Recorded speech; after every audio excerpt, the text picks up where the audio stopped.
This video will discuss the Enterprise tab, which is located on the Administration link. The day time here, the end time, and the time slot length defaults. This will define the settings for various calendar functions throughout ActionFlow. The prior weeks determines how many prior weeks are retrieved by the schedulers. Over here, you can define if users are allowed to edit completed actions and whether or not administrators delete parent records. By clicking the Hide Customer Details and Actions, you can hide those sections on the Customer tab to keep your screen cleaner. The Local File Folders defines where ActionFlow will look for local files when that button is pushed in the various file sections. If you want to limit the number of records that show up on your various parent drop-down boxes, then you can enter the number here to limit how many prior months are included. And then your task menu over here has some few items that apply to the enterprise as a whole. This section here are the users, and users are defined in this section. You can add a new user, you can change, reset a forgotten password, or unlock a password in situations where the wrong password was entered 4 times. The username that you see here is used to log into ActionFlow. The next section, the short name, is how that user is displayed within ActionFlow. The default Home tab defines which tab is shown by default when a user logs in. The next section is your email and phone number. The default action determines what actions will be set by default on a scheduler. The default schedule determines which schedule will be shown by default when this user logs in. The default map determines which map will be used for the user when there are multiple maps listed in the drop-down. The schedule checkbox enables a user to be added to one or more of the schedules. The starting address that you see here is used for routes on the map for those situations where a user might start their routes from each day or if they're at home. This schedule group that I skipped over here, this column, defines how the columns will be sorted on a scheduler. Your default calc type will define what tab shows by default when the area module is open. Editing calc ID is where ActionFlow tracks which area is currently being edited by a user. And then this last section here is rarely ever used. Now, from the User tab, you can attach or detach roles down here using the grid at the bottom.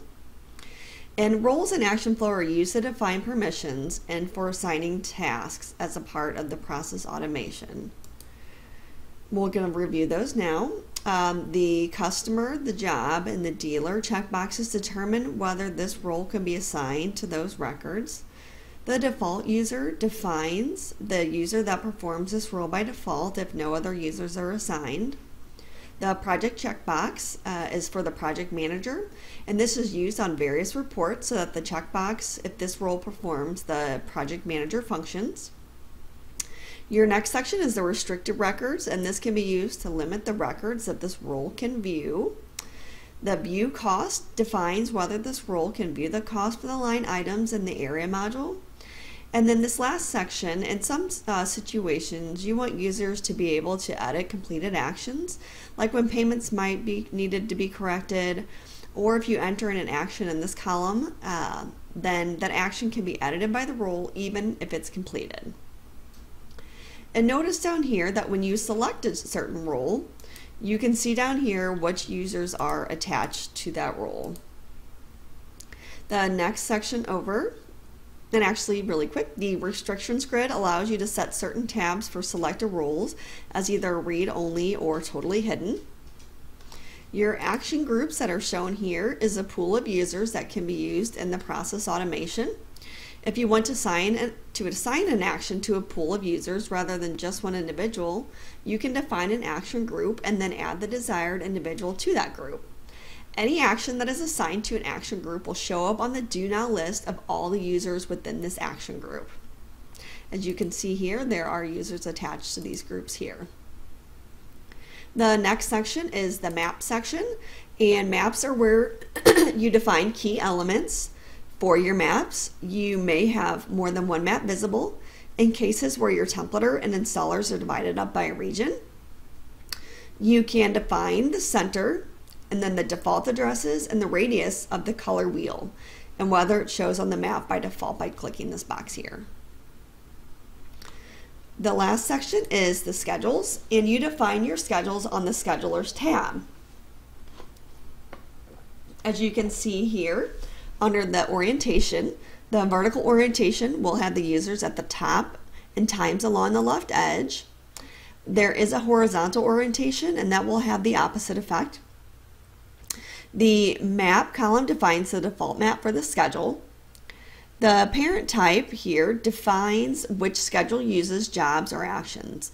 Most schedule use job parents, but you can assign the area parent or the fabrication schedule if you wish to track what you show by area rather than by your job. The default action here defines what actions will be added if none are specified. The next three columns allow you to find the start, the end time, plus the width of the time slot. The created as confirmed defines whether new actions are assumed to be confirmed and have the confirm checkbox already checked. Wrap subject defines whether long comments are wrapped and therefore take up more space or are just allowed to trail off to the right side of the appointment. And then your action grids determine whether the hover box shows a list of completed actions on the schedules. And that completes the overview of the Enterprise video.